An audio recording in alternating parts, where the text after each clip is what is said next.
Hello मेरे प्यारे दोस्तों, क्या हालचाल। Welcome back to Rank Chaser. आज हम पढ़ने वाले पार्ट 6 के अंदर कॉलिगेटिव प्रॉपर्टी के बारे में। बहुत ही इंपॉर्टेंट और बहुत ही डिमांडेड टॉपिक होता है एग्जाम पॉइंट ऑफ व्यू से। बहुत ज्यादा क्वेश्चन इस टॉपिक से पूछे जाते हैं और बहुत ही इंटरेस्टिंग सा कंसेप्ट है। तो आज हम पढ़ने वाले कॉलिगेटिव प्रॉपर्टी क्या होता है और types of the colligative properties के बारे में, जिसमें से सबसे पहला जो कॉलिगेटिव प्रॉपर्टी होगा वो होगा relative lowering of vapour pressure के बारे में। तो आइए हम शुरुआत करते हैं आज के लेक्चर की। तो फर्स्ट ऑफ ऑल हम ये देखते हैं what is the colligative property. Colligative property होता क्या है?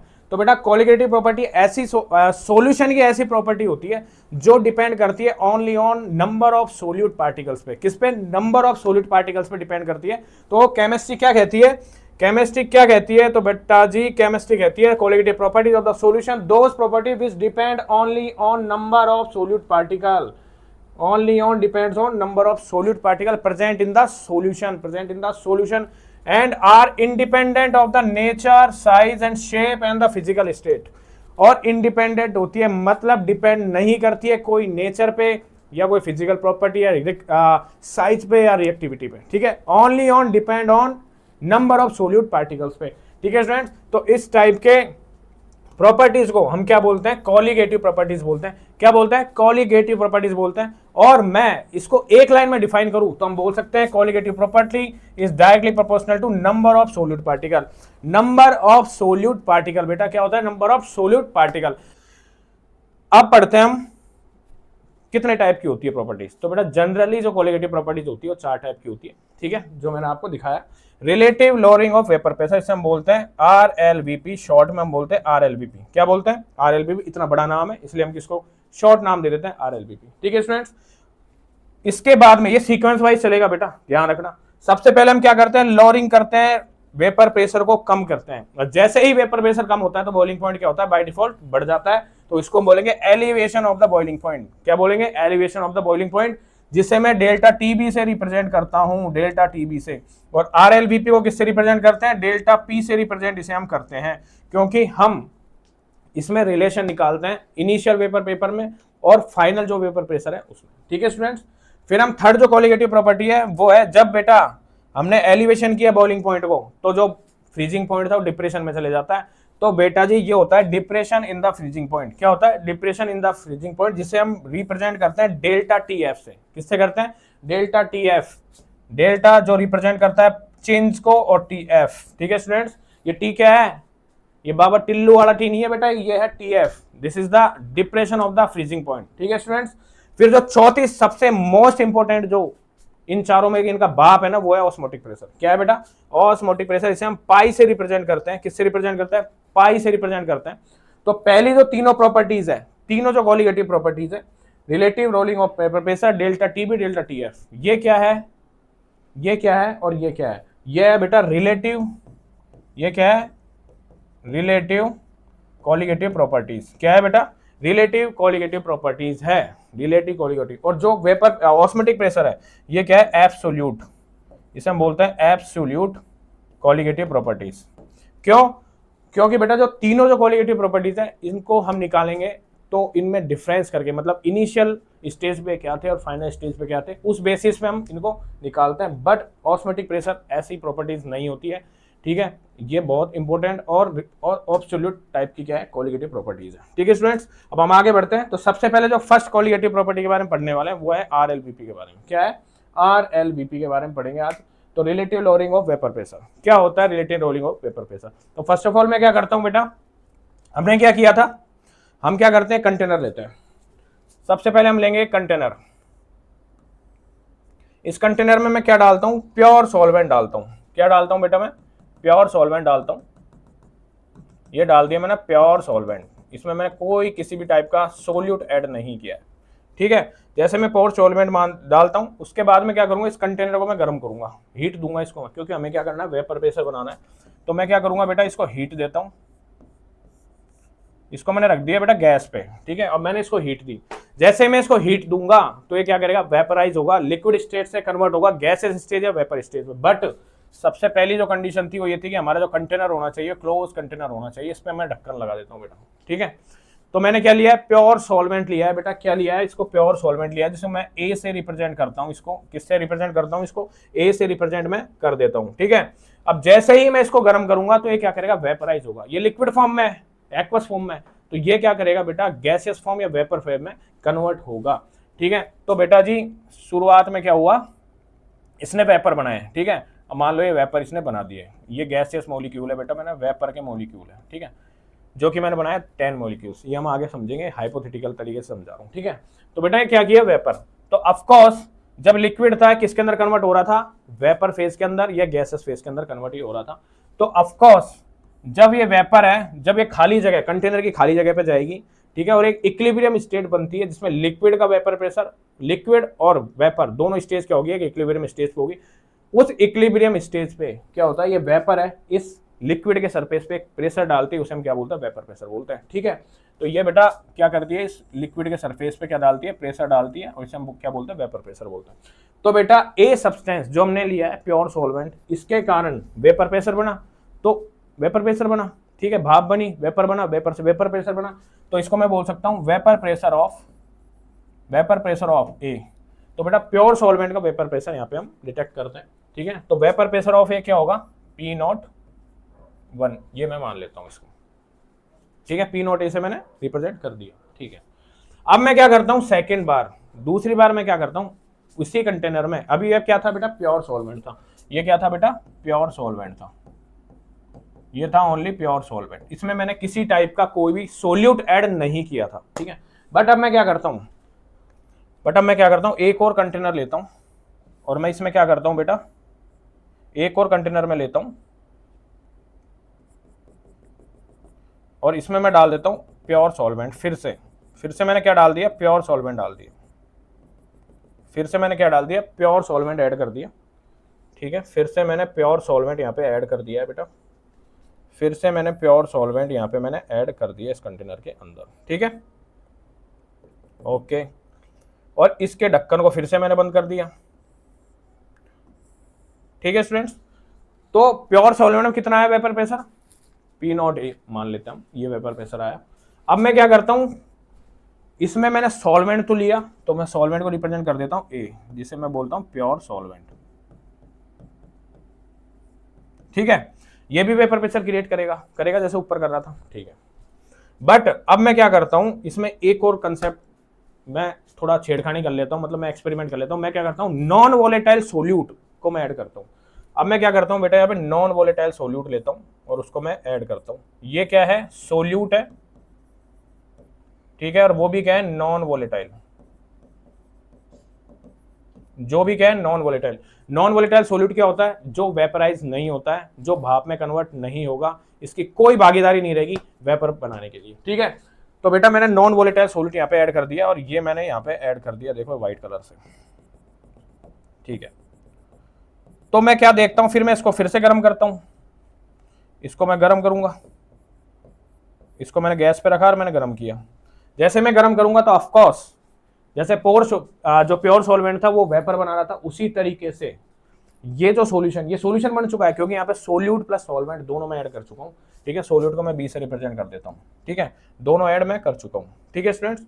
अब इसके अंदर जो वेपर बनेगी किसके कारण बनेगी, सोल्यूट के कारण या फिर सॉल्वेंट के कारण। बेटा जो मैंने सोल्यूट लिया है वो नॉन वोलेटाइल लिया है, नॉन वोलेटाइल मतलब जिसका वेपराइजेशन नहीं होगा, ठीक है, वेपराइजेशन उसका नहीं होगा। तो इसके अंदर जो वेपर बनेगी वो ओनली प्योर सॉल्वेंट की वजह से बनेगी। किसकी वजह से बनेगी, ओनली प्योर सॉल्वेंट की वजह से बनेगी। तो बेटा इसके कारण जो वेपर बनेगी उसमें मैं लिख सकता हूँ vapour pressure of A is equal to, मैं लिख सकता हूँ P0A मान लो, इसको भी P0A मान लो, ठीक है, ठीक है। बट सोल्यूट का वेपर प्रेशर क्या होगा, तो मैं सोल्यूट का वेपर प्रेशर में लिखता हूं वेपर प्रेशर ऑफ सोल्यूट या वेपर प्रेशर ऑफ बी, इसका होगा P0B। क्या होगा P0B, वो क्या होगा बेटा, 0 होगा, क्योंकि उसने वेपर प्रेशर क्रिएट नहीं किया है, क्योंकि वो नॉन वोलेटाइल था, ठीक है। अब इसमें जो वेपर क्रिएट होगी, यहाँ पे मैंने 10 मॉलिक्यूल्स बनाए थे समझाने के लिए, तो बेटा यहाँ पे कितने बनेंगे, 5, यहाँ पे बन गए 5। तो नंबर ऑफ वेपर के मॉलिक्यूल्स क्या हो गए, यहाँ पे कम हो गए। तो मैं क्या कह सकता हूँ, मैं एक लाइन में यह कह सकता हूँ, जब किसी भी प्योर सॉल्वेंट में मैं नॉन वोलेटाइल सोल्यूट को ऐड करता हूं तो सॉल्यूशन का, ये क्या बन चुका है, पूरा सॉल्यूशन, तो सॉल्यूशन का वेपर प्रेशर डिक्रीज हो जाता है, सॉल्यूशन का वेपर प्रेशर लो हो जाता है, सॉल्यूशन का वेपर प्रेशर कम हो जाता है। इससे ही हम बोलते हैं RLVP, lowering of vapour pressure. नाम से पता चल रहा है lowering of vapour pressure, vapour pressure का लो होना या कम होना, उसे क्या बोलता है, वेपर प्रेशर, RLVP बोलते हैं। तो बेटा ये कंसेप्ट था RLVP का, ठीक है। अब इसने क्यों किया, क्योंकि बेटा मैंने यहाँ पे सोल्यूट में क्या ऐड कर दिया था, यहाँ पे मैंने नमक ऐड कर दिया था, मैं साल्ट मान लेता हूँ, और मैंने प्योर सॉल्वेंट क्या लेता हूँ, मैं सबसे सिंप्लीफाई जो हमारे पास यूनिवर्सल सॉल्वेंट है वो क्या है, वाटर है, ठीक है। तो बेटा मैंने एक चुटकी नमक डाला, तो इसका वेपर पे, इसने वेपर तो बनाई, बट इसने पहले के कंपेरिजन में, प्योर सॉल्वेंट के कंपेरिजन में वेपर सबसे कम बनाई है। क्यों बनाई है, क्योंकि ये जो सोल्यूट था नॉन वोलेटाइल था। क्या था, नॉन वोलेटाइल। तो मैंने एक चुटकी नमक डाल दिया, तो वो डायलॉग है ना बेटा मूवी का, एक चुटकी नमक की कीमत क्या जानो तुम रमेश बाबू, तो वही वाला कंसेप्ट है बेटा यहाँ पे भी, ठीक है। तो मैंने क्या किया, प्योर सॉल्वेंट लिया, प्योर सॉल्वेंट जो वेपर बना रहा था वो ज्यादा बना रहा था एज कंपेयर टू सॉल्यूशन के, क्योंकि मैंने यहाँ पे जो सॉल्यूशन ऐड किया था वो क्या किया था, नॉन वेपोराइज, नॉन वोलेटाइल किया था। वो वेपराइज करेगा ही नहीं, वो वाष्पीकृत होगा ही नहीं, वो वेपराइजेशन करेगा ही नहीं, करेगा तो एज कंपेयर टू कम। तो इसके अंदर जो वेपर प्रेशर आएगा, मतलब इसको मैं क्या बोल सकता हूँ, इसको मैं ये बोल सकता हूँ कि PS, मतलब S क्या रिप्रेजेंट कर रहा है, सॉल्यूशन का वेपर प्रेशर। तो क्योंकि ये सॉल्यूशन बन चुका है, तो अब वेपर प्रेशर किसका डिटेक्ट करेंगे हम, किसका निकालेंगे, पूरे सॉल्वेंट, पूरे सॉल्यूशन का। तो PS इजिकल टू, तो पूरे सॉल्यूशन का वेपर प्रेशर किस पे डिपेंड करेगा, PA प्लस PB, क्योंकि PA क्या था यहाँ पे, प्योर सॉल्वेंट था, और PB क्या था, सोल्यूट था, ठीक है।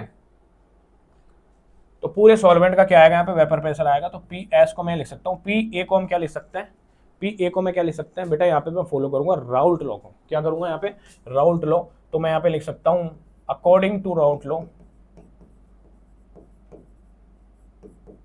According to Raoult law, PS मतलब सॉल्यूशन का वेपर प्रेशर क्या होता है, is equal to vapour pressure component A and plus vapour pressure component of B, ठीक है स्टूडेंट्स। तो मैं PS को क्या लिख सकता हूँ, PS is equal to, PA का क्या होता है, P0A x से, क्योंकि राउल्ट्स क्या कहता है कि किसी भी सब्सटेंस या किसी भी सॉल्यूशन का जो वेपर प्रेशर होगा, किसी भी सब्सटेंस का वेपर प्रेशर होगा डायरेक्टली प्रोपोर्शनल टू होगा उसके मोल फ्रैक्शन के।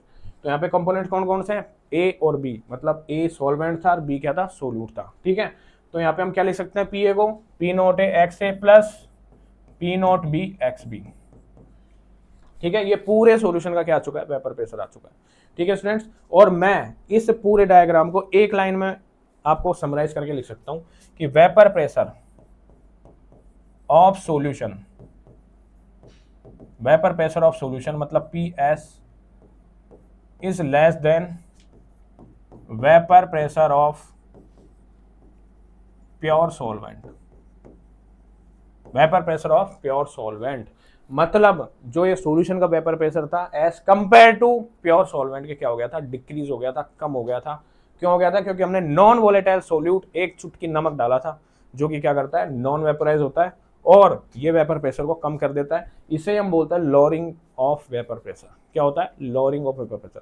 बेटा मैं आपसे एक क्वेश्चन पूछता हूँ, मान लो यहाँ पे रिलेटिव नहीं था, कोई भी रिलेटिव नहीं था, और यहाँ पे ओनली ये था, lowering of vapour pressure only, तो यह कोलिगेटिव प्रॉपर्टीज है।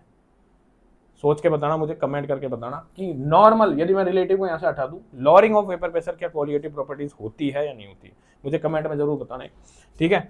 तो बेटा यहाँ पे हम क्या बोल सकते हैं कि ओवरऑल जो प्योर सॉल्वेंट, ओवरऑल जो प्योर सॉल्यूशन था, ठीक है, सॉल्यूशन जो बना था उसका वेपर प्रेशर क्या होता है as compare to pure solvent के वेपर प्रेशर से कम होता है। तो इसको मैं ये लिख सकता हूँ बेटा, ठीक है, एक लाइन में मैंने लिख दी, ठीक है। तो बेटा हमने क्या किया था, अकॉर्डिंग टू राउल्ट लॉ, क्योंकि राउल्ट लॉ क्यों आया था, राउल्ट लॉ तब आता है जब हम लिक्विड की बात कर रहे होते हैं। तो बेटा यहाँ पे लिक्विड और लिक्विड की बात कर रहे हैं हम, इसलिए हम यहाँ पे अकॉर्डिंग टू राउल्ट लॉ यहाँ पे हम फॉलो करेंगे, जो कि होता है PS बराबर PA प्लस PB। और इसको मैं आगे आगे ओपन करके क्लोज करके लिखता हूँ, तो ये होता है P0A XA plus P0B XB, ठीक है। अब मैं इसको आगे भी लिख सकता हूँ, तो PS solution, vapour pressure of solution P0A, इसने क्या बनाया था बेटा, वेपर बनाया था P0A ने, क्योंकि ये क्या था, प्योर सॉल्वेंट था, ठीक है। और इसका मोल फ्रैक्शन हो जाता है X से, बट यहाँ पे हमने B क्या लिया था कंपोनेंट, वो लिया था सोल्यूट, जो कि क्या था, नॉन वोलेटाइल था। ये वेपर प्रेशर कितना बनाया था इसने, 0, तो मैं PB की जगह 0 लिख सकता हूँ, इंटू X भी लिख सकता हूँ। तो बेटा मैं डायरेक्ट ये लिख सकता हूँ कि जो प्योर सॉल्वेंट मतलब सॉल्यूशन, प्योर जो सॉल्यूशन हमारे पास मिलके आया था, जो सॉल्यूशन मिलके आया, इस सॉल्यूशन का वेपर प्रेशर किसके बराबर होगा, ओनली प्योर सॉल्वेंट के बराबर होगा, क्योंकि सोल्यूट है तो वेपर बना ही नहीं, तो इसकी जो वैल्यू हो जाएगी वो क्या हो जाएगी, 0 हो जाएगी। तो मैं इसको ओवरऑल ये लिख सकता हूँ, ठीक है। अब हमें ये भी पता है कि एक्स ए प्लस एक्स बी बराबर क्या होता है, 1 होता है। तो मैं इसको क्या लिख सकता हूँ, P S is equal to P naught 1 minus X A लिख सकता हूँ ये, ठीक है, क्योंकि इसकी तो वैल्यू 0 होगी, क्योंकि ये सोल्यूट है, सोल्यूट में वेपर नॉन वोलेटाइल है, वो तो 0 वेपर प्रेशर 0 है उसका, तो हमें 0 की वैल्यू यहाँ पे पुट करेंगे तो ऑफकोर्स हमें 0 ही मिलेगी, ठीक है।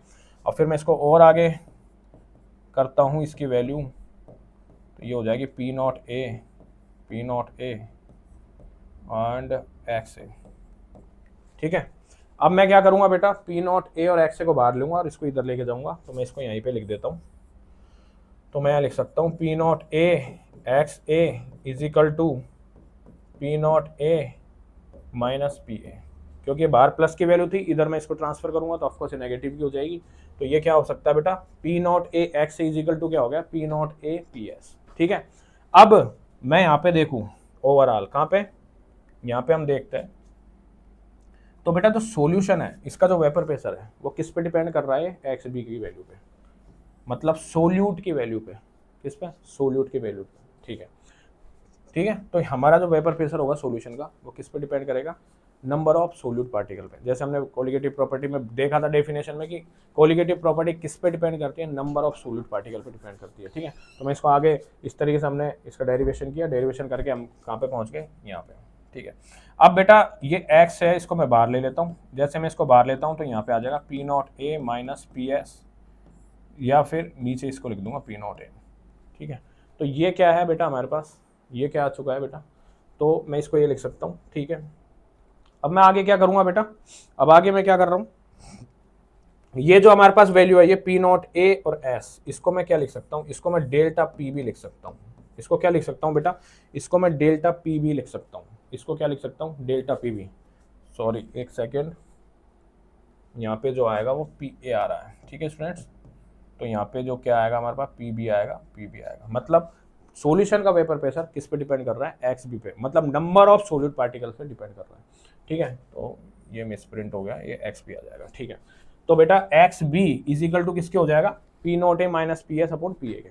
और यहाँ पे P not A minus P S क्या है, ये डेल्टा पी है, इसे हम बोलते हैं चेंजेस इन वेपर प्रेशर। इसे हम क्या बोलते हैं, चेंजेस इन वेपर प्रेशर। क्यों, क्योंकि पी नॉट ए क्या था, इनिशियल वेपर प्रेशर था, जो ये था सबसे पहले जब हमने सोल्यूट नहीं मिलाया था। बट हमने जब सोल्यूट मिला दिया था तब क्या आ गया था, पूरे सॉल्यूशन का वेपर प्रेशर पी एस आ गया था। तो इनिशियल वेपर प्रेशर क्या था, पी नॉट ए था, और फाइनल वेपर प्रेशर क्या था, पी एस था। तो यही क्या है, चेंजेस इन वेपर प्रेशर है। क्या है, चेंजेस इन वेपर प्रेशर। और ये चेंज किस में हुआ था, वेपर प्रेशर में बढ़ोतरी हुई थी या घटोतरी हुई थी, वेपर प्रेशर इंक्रीज हुआ था, डिक्रीज हुआ था। तो बेटा of course vapour pressure decrease हुआ था, इसलिए हम उसको बोलते हैं lowering of vapour pressure, rolling of vapour pressure इसे हम बोलते हैं, ठीक है। तो एक्स बी की वैल्यू क्या होगी, P not A minus P upon P ए, ठीक है। तो ये हम लिख सकते हैं। तो इसको मैं इस प्रकार भी लिख सकता हूं, तो मैं इसको direct delta P upon P not a और एक्स बी को मैं इधर भी लिख सकता हूं, ठीक है। तो ये ओवरऑल क्या है, ये क्या आ चुका है हमारे पास, लोअरिंग इन वेपर प्रेशर। क्या आ रहा है, relative lowering of vapour pressure. Relative, बेटा यहाँ पे रिलेटिव शब्द बहुत इंपॉर्टेंट है। क्यों है, क्योंकि हमने रिलेट किया है। ये क्या है बेटा, डेल्टा पी है, ये डेल्टा पी मैंने लिख दिया, और ये क्या था, पी नॉट ए है। तो बेटा जो चेंजेस हो रहा है वेपर प्रेशर का, दोस्तों जो चेंज हो रहा है वेपर प्रेशर का, उसको हम किससे कंपैरिजन कर रहे हैं, उसका इनिशियल स्टेज से, मतलब किससे रिलेट कर रहे हैं, इनिशियल स्टेट के वेपर प्रेशर से। इसीलिए हम इसे बोलते हैं relative lowering of vapour pressure. क्या बोलते हैं, relative lowering of vapour pressure.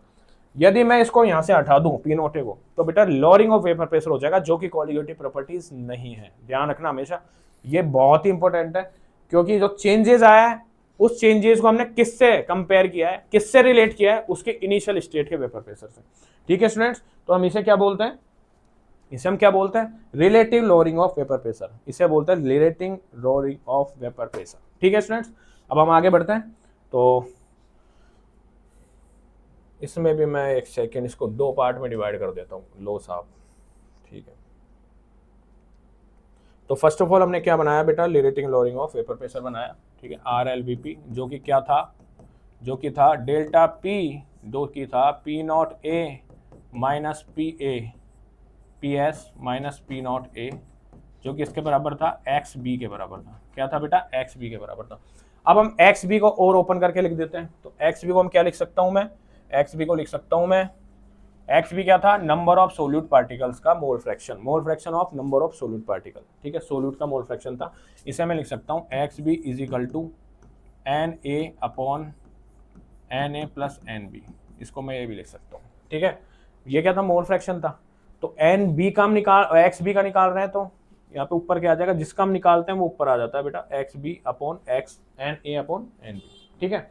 अब मैं क्या करता हूँ, इस सॉल्यूशन को डाइल्यूट कर देता हूँ, क्योंकि जो वेपर प्रेशर जो क्रिएट होगा वो एक ही कंडीशन में होता है जनरली, कि सॉल्यूशन क्या होना चाहिए, डाइल्यूट होना चाहिए, ठीक है। कंसंट्रेटेड होगा तो वेपर प्रेशर हम ज़्यादा अच्छे से वेपर नहीं बनती और वेपर प्रेशर हम क्रिएट नहीं कर सकते, उसको मेजर नहीं कर सकते, ठीक है। तो बेटा मैं क्या करता हूँ, इस सॉल्यूशन को डाइल्यूट करता हूँ, ठीक है। तो मैंने क्या किया, डाइल्यूट कर दिया, फोर डाइल्यूट सॉल्यूशन। तो डाइल्यूट सॉल्यूशन के लिए क्या होगा, तो बेटा डाइल्यूट जब मैंने कर दिया तो बेटा उस सॉल्यूशन के अंदर सोल्यूट ज्यादा होगा, सॉल्वेंट ज्यादा होगा। जब मैंने डाइल्यूट कर दिया, पानी ज्यादा मिला दिया, नमक जरा सा मिला दिया, तो ऑफ कोर्स आप उसको नमक को नेगलेक्ट कर सकते हो, मतलब सोल्यूट पार्टिकल्स को आप नील मतलब जीरो मान सकते हो। तो बेटा जी मैंने क्या किया, इसको मान लिया जीरो, क्योंकि मैंने क्या कर दिया, डाइल्यूट। तो एक्स बी की जो वैल्यू होगी वो क्या होगी, X B is equal to N B upon N A, क्या हो जाएगी, N B upon N A, ये किसकी वैल्यू हो जाएगी, एक्स बी की। अब इस एक्स बी की वैल्यू को मैं इस फॉर्मूले के अंदर पुट कर दूंगा। अब इस एक्स बी की वैल्यू को मैं इस फॉर्मूले में पुट करूंगा, तो ये होगा P not A minus P S upon P not A. X B की वैल्यू को मैं क्या लिख सकता हूँ, N B upon N A, क्या लिख सकता हूँ, N B upon N A, ये लिख सकता हूँ ऑफ कोर्स, ठीक है। अब हम आगे इसको इलॉबरेट कर देते हैं। तो एन को हम क्या लिख सकते हैं, एन क्या है, मोल, एन बराबर डब्लू अपॉन एम डब्लू, बार बटा मोलिकुलर मतलब वेट अपॉन मोलिकुलर वेट हम इसे बोल सकते हैं, ठीक है। तो एन बी को मैं क्या लिख सकता हूँ, तो मैं इसको लिख सकता हूँ P not A minus P S upon P not A, ये है relative lowering of vapour pressure. और एन बी को मैं क्या लिख सकता हूँ, जैसे यहाँ पे एन बी था तो ये हो गया डब्ल्यू बी या एम बी, ठीक है। तो मैं इसको क्या लिख सकता हूँ, इसको मैं ये लिखूंगा डब्ल्यू बी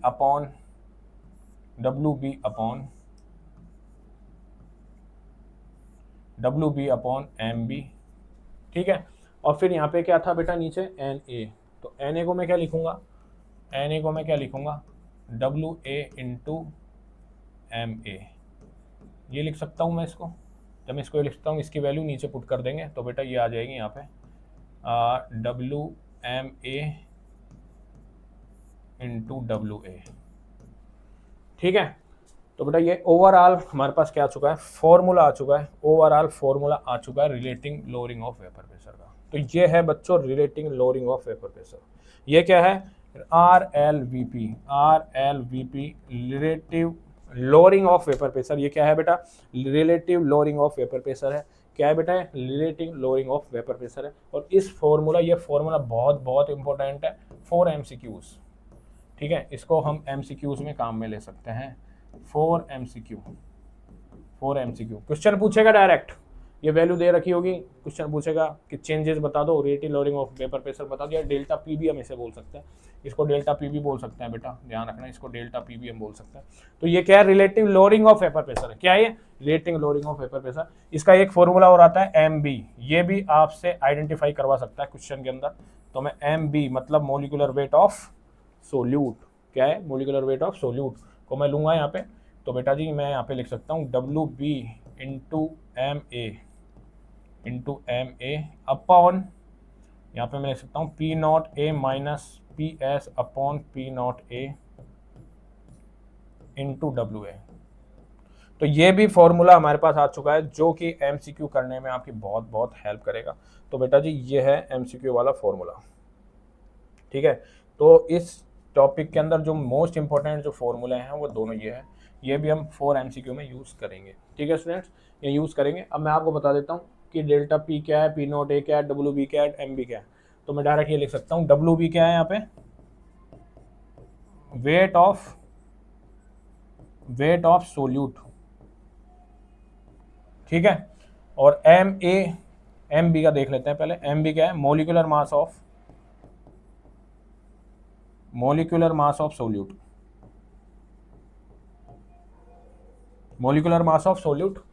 और एम ए क्या है यहाँ पे,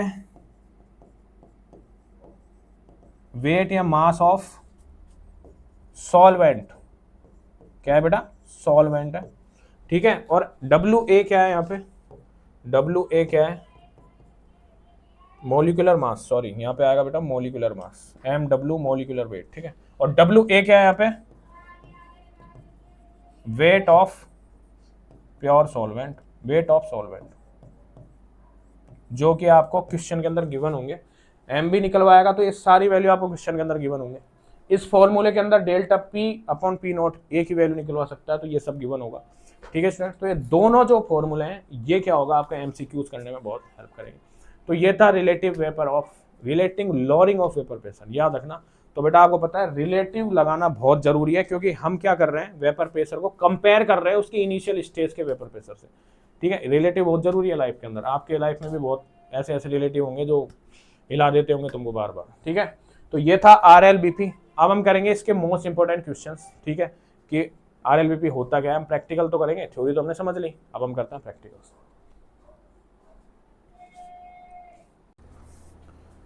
तो बच्चों हम करने वाले हैं इनके एमसीक्यू सॉल्व कोलिगेटिव प्रॉपर्टीज के। तो फर्स्ट क्वेश्चन ये पूछ रहा है, कंसेप्ट बेस्ड क्वेश्चन है, मोल फ्रैक्शन से related. Non volatile solute is dissolve in a solvent. जब मैं एक नॉन वोलेटाइल मतलब एक चुटकी नमक को मैं किसमें डालता हूँ, जरूरी नहीं है एक चुटकी डालो, सॉल्वेंट में डालता हूँ, तो the relative lowering of vapour pressure is equal to. तो बेटा relative lowering of vapour pressure क्या होता है, delta P upon P not A, जो डायरेक्टली प्रोपोर्शनल या फिर बराबर इक्वल टू किसके होता है, solute mole fraction of solute के, ठीक है स्टूडेंट्स। तो इसमें हम जो आंसर की बात करेंगे वो होता है बेटा B option, mole fraction of the solute. तो इसमें बी ऑप्शन क्या होगा, हमारा करेक्ट आंसर होगा, ठीक है। चलो बच्चों अब हम करेंगे इस क्वेश्चन को सॉल्व। तो क्वेश्चन क्या पूछ रहा है, 2 moles of glucose are dissolve in 18 moles of water. तो 2 मोल्स ऑफ ग्लूकोज, ग्लूकोज क्या है, एज ए सॉल्वेंट वर्क कर रहा है, बट यहाँ पे जो पानी है जो 18 मोल लिया गया है वो क्या है, एज ए सॉल्वेंट वर्क कर रहा है। तो ये पूछ रहा है relative lowering of vapour pressure हम कैसे कैलकुलेट करेंगे। तो बेटा ग्लूकोज क्या है बेटा, यहाँ पे सोल्यूट है जिसे मैं बी से रिप्रेजेंट कर रहा हूँ, और यहाँ पे जो वाटर है ये क्या है, सॉल्वेंट, इसे मैं ए से रिप्रेजेंट कर रहा हूँ, ठीक है। तो इसके मोल्स दिए हुए हैं डायरेक्ट ही। तो बेटा पानी ग्लूकोज के मोल कितने होंगे, NB इजिकल टू 2 मोल्स ये, और वाटर कितने होंगे 18 मोल्स। अब ये पूछ रहा है relative lowering of vapour pressure क्या होगा। तो इसका फॉर्मूला मैं लिखता हूँ, relative lowering of vapour pressure direct formula based question है। तो P not A minus PS upon P not a. P not a क्या है, P नॉट ए क्या है, इनिशियल वेपर प्रेशर जो सॉल्वेंट की वजह से आया, और PS क्या है, सॉल्यूशन का वेपर प्रेशर जो हमने सोल्यूट और सॉल्वेंट को मिला के जो बनाया था उसके बाद में जो वेपर प्रेशर आया था उसके लिए। और ये किसके बराबर होता है, XB के बराबर होता है, मतलब मोल फ्रैक्शन ऑफ द सोल्यूट के बराबर होता है, क्योंकि कोलिगेटिव प्रॉपर्टीज किस पे डिपेंड करती है, number of particles of solute के, ठीक है। अब हम क्या करेंगे बेटा, मोल्स दिए हुए हैं, ठीक है, मैं इसको ये भी लिख सकता हूँ P not a PS upon P not A, इसको मैं N2 अपॉन N1 भी लिख सकता हूँ, N2 अपॉन N1 भी लिख सकता हूँ, ठीक है, या फिर NB अपॉन NA ज़्यादा प्रीफरेबल रहेगा, मैं ये लिख देता हूँ, ठीक है, NB अपॉन NA।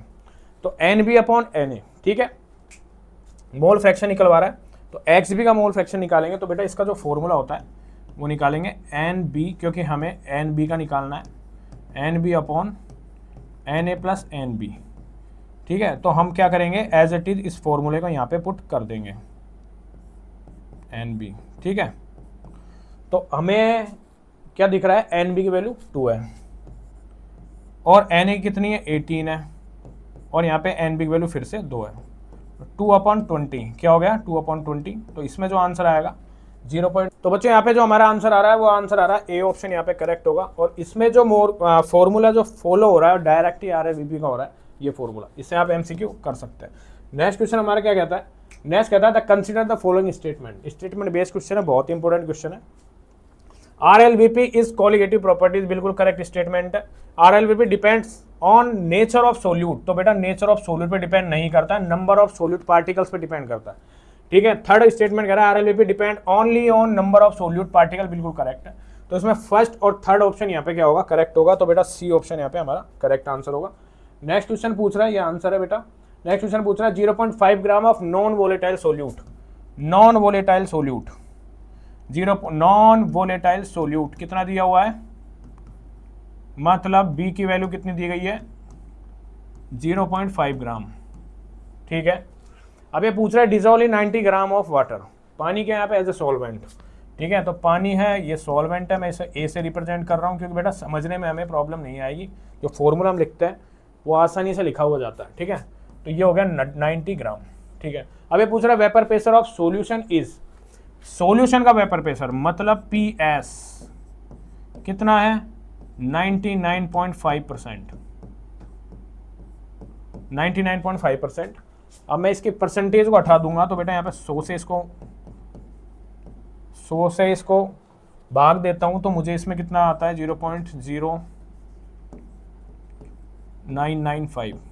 ठीक है स्टूडेंट्स, ये मैंने इसको सॉल्व कर रखा है, सिंप्लीफाई कर दिया, परसेंटेज हटा दिया बस। ठीक है, अब ये पूछ रहा है molar mass of the solute, molar mass of the solute, तो इसका फॉर्मूला भी लिखाया था मैंने। ये जो फॉर्मूला है डायरेक्ट आप याद कीजिए, सीधा कुछ नहीं है, वैल्यू पुट करनी है हमें। तो फर्स्ट ऑफ ऑल हम क्या करेंगे बेटा, फॉर्मूला लिख लेते हैं, P not A minus P not S P S upon P not A, ये किसके बराबर था, मोल फ्रैक्शन ऑफ बी के।